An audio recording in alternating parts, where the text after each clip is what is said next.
Sometimes we make the mistake of thinking that missions is all about going overseas, but there's an amazing mission field right here present in North America. And what we're talking about today is planting churches in North America. And you saw the video that said 81% of Americans now live in metropolitan areas. And so our North American Mission Board has targeted 32 cities with the goal of planting 15,000 churches in these 32 cities, and Green Acres is a part of it. We're committed to planting churches in Fort Collins, Colorado, and in Seattle.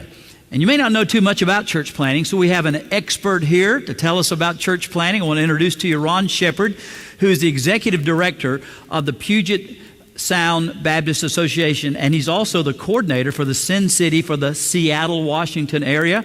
He was a pastor in San Diego for 13 years, but for the last 10 years, he and his wife have planted their lives in Seattle. So would you join me in welcoming Ron Shepard?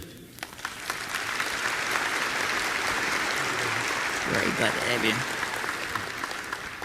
So as we talk about church planting, I have a few questions I want you to just share with us a little bit. Tell us about Seattle and why it's important as one of our focus cities. Well, Seattle is a mid-sized city with a greater metro population of about 4.5 million people, but we have the influence of a key global city. We have an unusual political structure. We have an unusual business structure. We have 10 or more billionaires, the highest number of millionaires per capita of any state in the nation. And so we have the ability of resourcing any path or direction. Unfortunately, the path or direction that we are currently resourcing is leading people further and further away from God. Seattle was settled by gold miners, lumberjacks, and if you'll forgive me, prostitutes. It is a raw and coarse and earthy kind of a place. We're quite liberal, and yet we're finding that people are responding to the good news as we make it available to them. And so we're excited to partner with our North American Mission Board and with churches like yours that have invested heavily in us so that we can penetrate lostness with the gospel.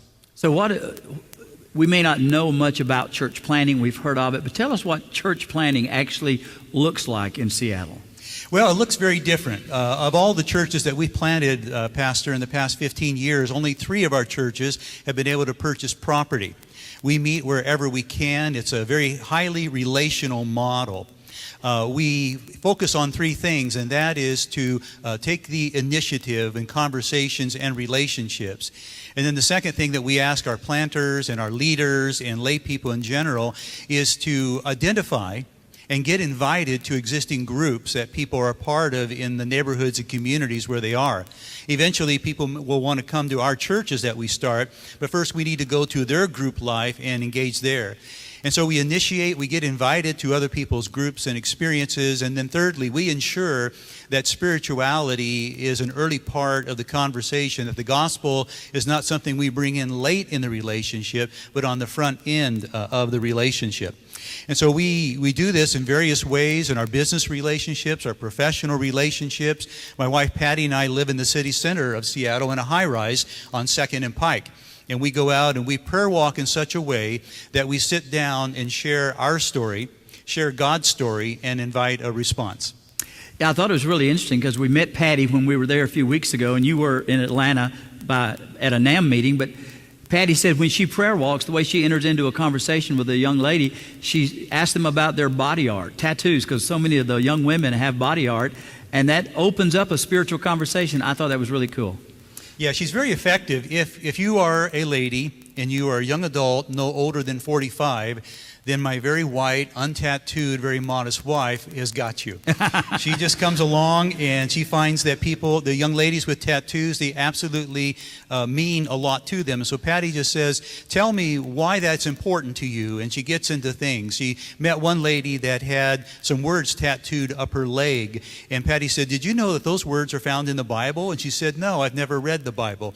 It turned out she had the fruit of the Spirit tattooed up her leg. And so she kind of hiked up her skirt and showed Patty everything she wasn't supposed to show her.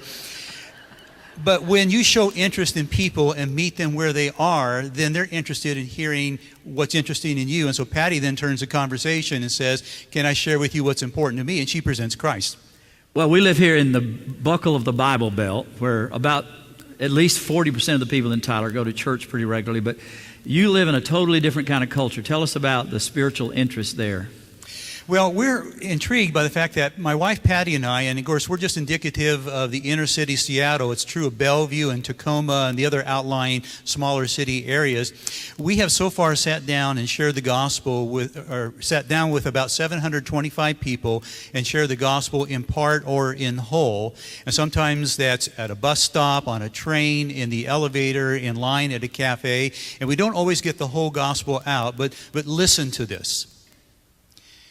87% of the people that we have shared part or all the gospel with said that if that's what Christianity really is, if that's what church is really supposed to be, then I want to know more, and I will consider attending a group or a church if you guys can start one that I can come to.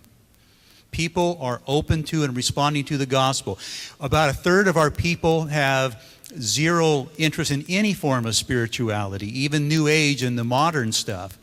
96% of our population is not found in church on any given Sunday.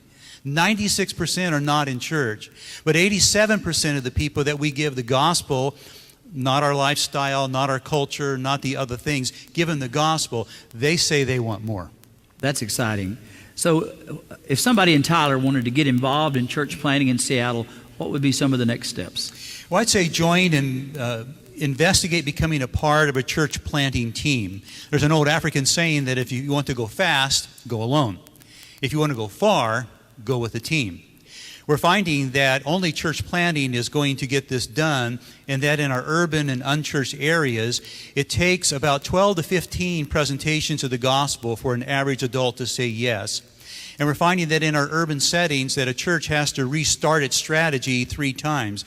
And so individual planters are not getting the job done, but when they're supported by a team, that works. And so we encourage people such as yourselves, members in churches like yours that are missional, to consider praying fervently about this. Get in contact with one of your mission pastor staff, and they would be thrilled to take you on a trip to Seattle so you can experience Seattle up front and personal and on your own level. Come for vacations and ask God if He would give you an open heart to accept a job transfer, to move from your beloved Texas, one of the best places in the world, but we're supposed to be preparing for heaven, not enjoying Texas so much. Come to Seattle and invest time so that Seattle can represent something of the spiritual milieu that we find here. Go to our North American Mission Board website, nam.net, and kind of explore and hunt around a little bit and find where there's a place. I have a vision for you, Pastor, in your church.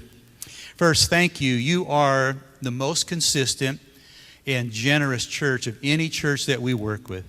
We have gone from a network of 132 to 185 churches in 10 years. You've been a key part of that the past 7 years. You not only make commitments, you keep your commitments, and we thank you for that.